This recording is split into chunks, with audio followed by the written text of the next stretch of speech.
Hey parents! You're listening to the Project Parenthood podcast.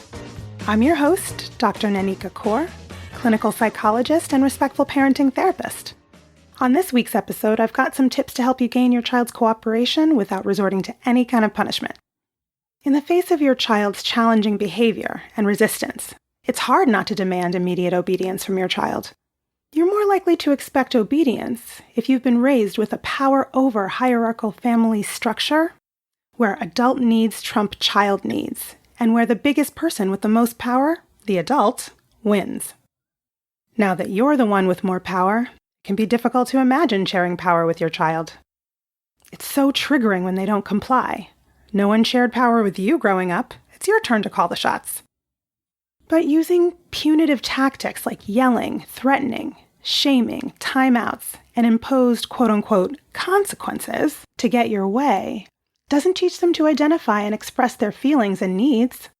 They also don't learn the alternative behaviors they could have used. Instead, it teaches them to use their size, strength, and power to get what they want. Bribing them or using rewards to coerce your child into compliance is also tricky. They'll often coerce you in return, refusing to comply unless you've given the reward. So how do you respond when your child breaks rules or flat out refuses to do what you've asked? Well, you're not going to make your child behave better by making them feel worse. They can't behave better externally until they feel better internally. Using respectful discipline takes the focus off the behaviors themselves and puts the focus on the internal struggle causing them. You preserve your child's dignity, humanity, and self-worth even as you stand firm on your boundaries. Respectful discipline is about letting go of what you can't control, your child, and holding on to what you can control, yourself.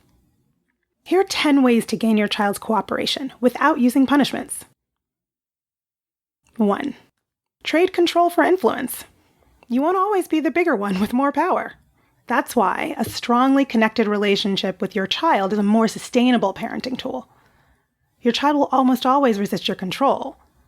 But if you have a deep and close connection with them and they trust you, they're less likely to resist your influence. You'll have an easier time helping them get safely to adulthood. A child open to your influence takes your values, opinions, and experiences and concerns into consideration as they make their independent decisions. 2. Your child can't cooperate when their proverbial cup is empty. Throughout each day, your child's metaphorical cup is being emptied by normal frustrations they encounter as they explore and learn more about their world. When a child's emotional relational cup is full, they're in the what we call the green zone.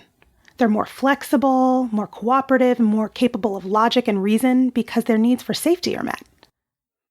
Being sad, ill, or terrified can land them in what we call the blue zone, the freeze state of survival mode. Other cup draining events are ruptures in their relationship with you or having unmet needs for more or less stimulation, food, sleep, or autonomy. A draining cup can also push your child into the fight or flight red zone, where they have a low tolerance for frustration and become angry, anxious, aggressive. A child gets their refills through repair and reconnection with you. Refilling their cup looks like tuning into and meeting their unmet needs. Refills are the validation of their upset at having to go without a need being met and making plans with them to meet that need in the future. Top up your refills by giving them a totally clean slate following a conflict. Repair your relationship by taking accountability, apologizing, and conveying with your words or actions that the bond between you and your child is unshakable, even when they, or you, mess up. An empty cup means that your child's felt sense of safety and security is depleted. If their brain can't detect safety, it decides there must be danger, and their fight, flight, freeze mechanisms leap into action. This can look like refusal, resistance, emotional outbursts, rule breaking, or defiance. It can seem counterintuitive, but a child in this state needs a cup refill in the form of a confident and compassionate connection, even if limits must be set. A child with a just-filled cup has renewed feelings of being safe, secure, and connected, and decreased feelings of agitation and resistance. Cooperation becomes more realistic. This goes for you too. 3. Examine your expectations. The problem may lie in your directive or request itself. Are your expectations reasonable and realistic for your child's developmental stage or their unique needs and capabilities? Have you communicated your age-appropriate limits, boundaries, and expectations clearly enough with words and actions that your child understands exactly what they are? Are you offering choices when there actually isn't a choice? Insisting upon unrealistic expectations is a recipe for frustration and resistance all around. 4. Set physical limits without reactivity and offer acceptable alternatives for meeting their needs. So if your child throws a toy truck at you, block your child from throwing again. Say something like, "Ouch, that hurts. You threw a truck and it hit me. Throwing trucks is not okay. If you need to throw, we can throw the ball outside." Or you could say, "You can throw this soft toy at your pillow." Whatever you can come up with creatively in the moment that allows them to meet their need in a way that's acceptable to you. With the limit stated, let them try again with this new information. If they throw the truck again, you might say, without anger, "Oops, looks like it's too hard to keep the truck on the ground. I'll put it away for now. We can try again later." If there are big feelings in response to this limit, let your child express them. Validate their frustration and offer a hug if they'd like one. Move forward with a clean slate. And it's important to say in this moment that this isn't punishment, that the non-reactivity that you have is not punitive, right? You're not doing this to punish your child, to hurt them, to make them suffer. You're doing this because they are having a hard time controlling their bodies. 5. Dial up the ridiculousness. Think of creative ways to make less desired activities more fun and silly. Can the toothbrush have a personality and tell jokes? Can you sing a silly song while they brush? Can you or their favorite stuffed toy help them get dressed or hang up their coat or tidy up the playroom in a hilarious way? Being silly can reset the tone of your interactions and refill both of your cups. Playfulness reminds you that you're on the same team and that you feel positively about each other. Be a parent your child can fully trust. Your child's more likely to follow your lead when they trust that you'll accept them no matter what. They need to know that you won't give up your parental authority or wield it in retaliatory ways, even when they make big mistakes, express themselves in hurtful ways, push limits, and resist you. When your child doesn't fear your anger or being punished or rejected by you, there's no need to hide things from you or shut you out of their inner lives. Instead of using punitive measures, choose curiosity and compassion. Verbally or non-verbally express, "I see you're struggling, buddy. What's going on? How can I help?" For example, if your child has lied about something, reflect on how you might have contributed to the situation. What have you been unintentionally doing or not doing that may have led to this failure of trust? What might you change that can make it easier for your child to trust you enough to tell you the truth? They need to know that you won't give up your parental authority or wield it in retaliatory ways even when they make big mistakes, express themselves in hurtful ways, push limits, and resist you. When your child doesn't fear your anger or being punished or rejected by you, there's no need to hide things from you or shut you out of their inner lives. 7. Take your child's perspective. Learn who your child is as an individual, unique, and sovereign being. It's easy to make assumptions about your child's motivations and then act on those assumptions.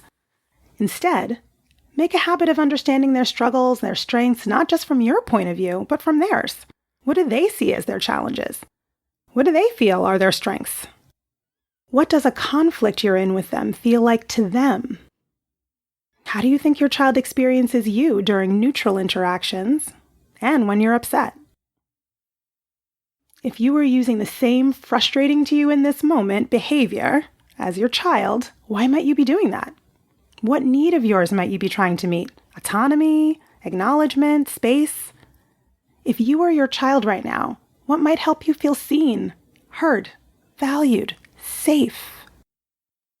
8. De-escalation starts with you.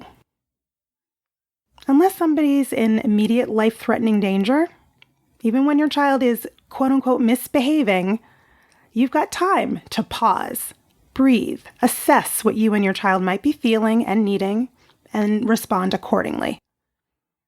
Because you might be triggered by your child's unwanted behavior into the red or blue zone yourself, anything that you can do for yourself that brings you back into the green zone is what you need to do first. Dysregulated bodies cannot co-regulate another dysregulated body. Only calm bodies can do that. Decisions you make from a place of fight, flight, freeze will necessarily be impulsive and not well thought out, escalating an already heightened situation. Bring the thinking regions of your brain back online by intentionally directing your attention to your own breath. Inhale for 4 counts. Hold for 7 counts. Exhale for 8 counts. Continue this until you can respond from a place of calm. It might take a few minutes. 9. Believe and convey, I got this. Show your child that no matter how they're behaving, whether you're sharing a moment of affection or whether they're resisting you with the energy of 1,000 suns, that you can handle it. You'll set limits if necessary and offer limited choices if possible, but you'll also accept without judgment any emotion they express.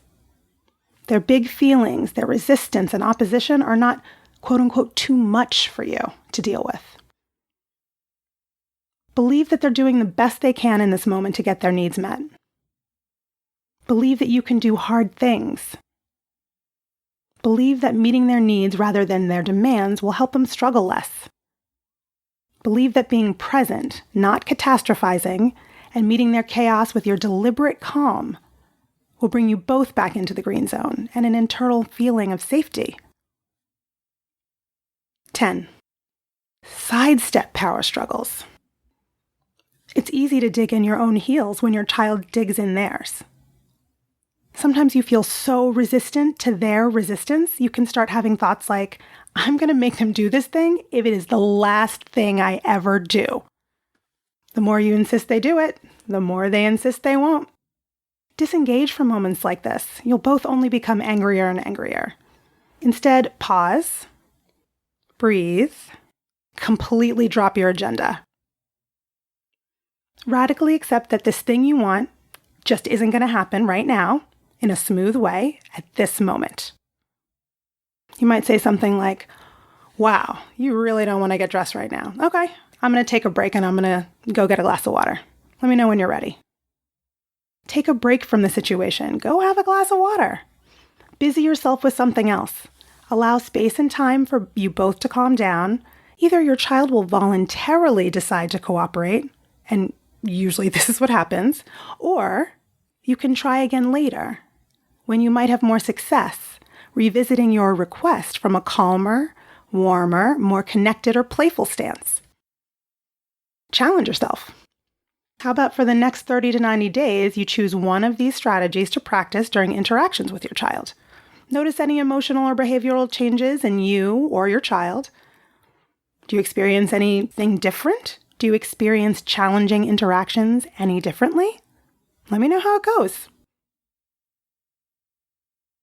When kids are most in need of acceptance, love, and empathy, they tend to express that need in ways that trigger us to do the exact opposite.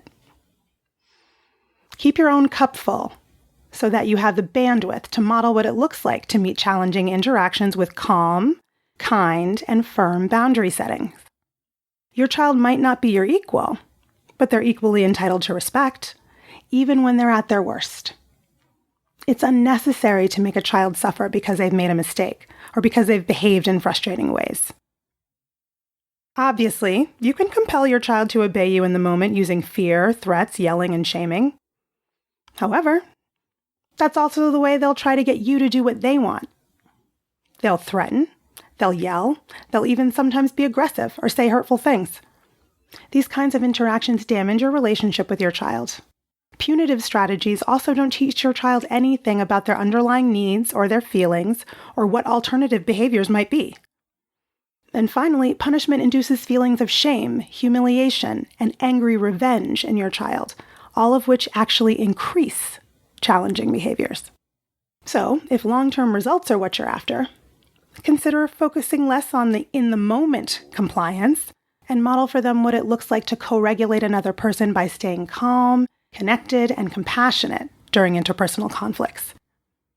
Most importantly, focus on using your relationship to inspire cooperation and teach the skills that your child needs to successfully navigate their world as they develop. Well, I hope that's helpful. You can learn more about my work with parents at www.brooklynparenttherapy.com and on Instagram at BKParents. That's BKPARENTS. If you have more questions about alternatives to punitive discipline or any other parenting questions or stories, leave me a message at 646-926-3243. And be sure to let me know if it's okay to use your voice on the show. Or send an email to parenthood@quickanddirtytips.com. Project Parenthood is a Quick and Dirty Tips podcast. It's audio engineered by Dan Firebend, with script editing by Adam Cecil. Our podcast and advertising operations specialist is Morgan Christensen. Our digital operations specialist is Holly Hutchings. Our marketing and publicity assistant is Davina Tomlin. And our intern is Cameron Lacey.